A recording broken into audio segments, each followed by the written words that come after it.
Australia के शहर Sydney के मशहूर बॉन्डी बीच पर मुसल्लह हमलावरों की फायरिंग से 9 अफराद हलाक और 14 जख्मी हो गए हैं। जो जानकारी मिल रही है उसके मुताबिक एक हमलावर का तो पाकिस्तान से सीधा कनेक्शन दिख रहा है, यानी पाकिस्तान से आया हुआ था। हमलावर कौन है, कहां से उनका ताल्लुक है? शूटर का नाम सामने आ चुका है और उस शूटर का नाम है नावेद अकरम। भीड़ पर इसी नावेद अकरम ने अंधाधुंध फायरिंग की। कुछ लोग कह रहे हैं कि इसके अंदर पाकिस्तान का हाथ है। Pakistan is the hub and university of all the Islamic terrorist organisation. 75 years of independence, but Pakistan is still a shitty country. आतंकवादी थे जो फायरिंग कर रहे थे, उनमें से एक की पहचान भी होगी है, नावीद अकरम उसका नाम है। तो अब तो ये कंफर्म हो गया कि इमिग्रेंट ही है। अब इनका ताल्लुक जो है वो हमास से है, आईएसआई से। रियासत क्या होता है? दहशतगर्द होता है।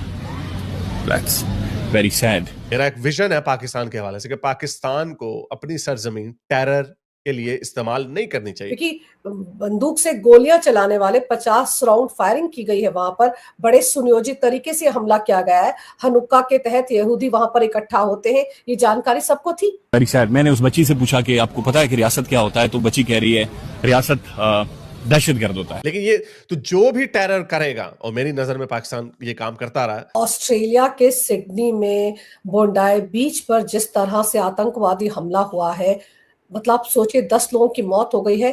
त्योहार का मौसम था और वहां पर चुन चुन कर यहूदियों को मारा गया। ऑस्ट्रेलिया के सिडनी में बोंडाई बीच पर जिस तरह से आतंकवादी हमला हुआ है, मतलब आप सोचिए 10 लोगों की मौत हो गई है। त्योहार का मौसम था और वहां पर चुन चुन कर यहूदियों को मारा गया।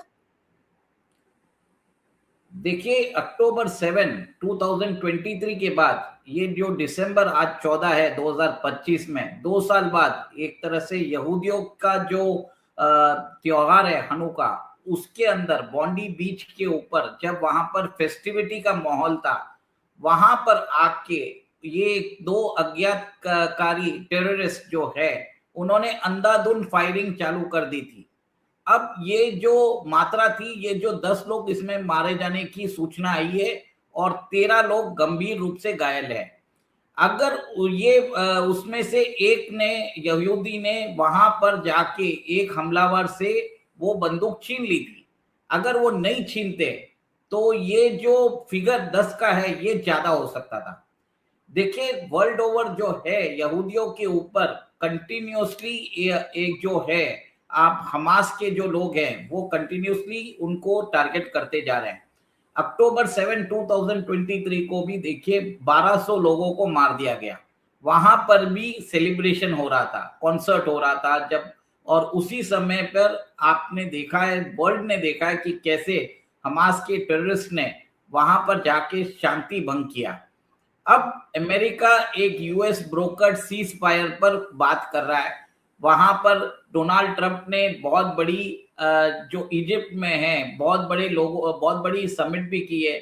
वर्ल्ड ओवर लीडर्स भी जाके आए थे, सब लोगों ने एक तरह से प्रशंसा की और इसके अंदर फेज 2 की बात चल रही थी, ये जो पीस प्रोसेस की। और कल ही एक तरह से न्यूज आई है कि हमास का जो एक टॉप ऑपरेटिव है रात 7, उसको एलिमिनेट कर दिया गया। ये वही ऑपरेटिव है जो हमास का मिलिटेंट विंग हम जो गाजा में है, वापस उसको तैयार करने की कोशिश कर रहा था। इजराइल ने उसको एलिमिनेट कर दिया। मुझे ये लगता है कि कल जो उनके जो कमांडर, मिलिट्री कमांडर को एलिमिनेट किया, उसके जवाब में आज इनके जो स्लीपर सेल्स है उन्होंने एक्टिवेट होके यहाँ पर अंधाधुंध फायरिंग की है। सबसे बड़ी बात यह है कि ऑस्ट्रेलिया के अंदर जो जिस हिसाब से अनकंट्रोल्ड इमिग्रेशन चल रहा है विदाउट एनी बैकग्राउंड चेक, तो कहीं ना कहीं आप ये देख रहे हैं कि जो वायरस यूरोप के अंदर पनप चुका है, सिमिलर वायरस जो है जिहादी रेडिकलाइजेशन का, it has penetrated Australia as well. और 7 अक्टूबर 2023 से पहले एवरेज जो जूइश पे ऑस्ट्रेलिया में अटैक होते थे वो 400 या 500 इंसिडेंट्स होते थे। अब ये बढ़कर 2000 इंसिडेंट हो चुके हैं और कहीं ना कहीं से देखिए 4 गुना बढ़ चुके हैं। सिनागॉग्स पे हमला हुआ है, जूइश के एस्टैब्लिशमेंट्स पे हमला हुआ है। कहीं ना कहीं ऑस्ट्रेलिया को अब एक तरह से गहन विचार करने की जरूरत है। और जब एंथोनी एल्बनीज आए थे, उनकी लेबर पार्टी, बताया जाता है कि वो सॉफ्ट है इमिग्रेशन के ऊपर। उसके बाद ऑस्ट्रेलिया के अंदर अनकंट्रोल इमिग्रेशन चालू हुआ। अब जो 9/11 जो हुआ था अमेरिका में, सिमिलर चीजें, ये जो टेररिज्म के एक्ट्स है, ये यूरोप में भी चल रहा है। फ्रांस के अंदर हमने देखा है कि कैसे चार्ली हेब्डो के ऊपर हमला किया गया, वहां पे एडिटर्स को खत्म कर दिया गया। फिर आप ये देखिए, आज ये जो टेररिज्म है वो अपना पैठ ऑस्ट्रेलिया में ऑलरेडी कर बैठा चुका है। उमेश जी, यहाँ पर तो जो 2 आतंकवादी थे जो फायरिंग कर रहे थे, उनमें से एक की पहचान भी होगी है, नावीद अकरम उसका नाम है। तो अब तो ये कंफर्म हो गया कि इमिग्रेंट ही है। अब इनका ताल्लुक जो है वो हमास से है, ISI से, ये तो एस्टेब्लिश हो जाएगा, क्योंकि बंदूक से गोलियां चलाने वाले 50 राउंड फायरिंग की गई है वहां पर। बड़े सुनियोजित तरीके से हमला किया गया है। हनुक्का के तहत यहूदी वहां पर इकट्ठा होते हैं, ये जानकारी सबको थी।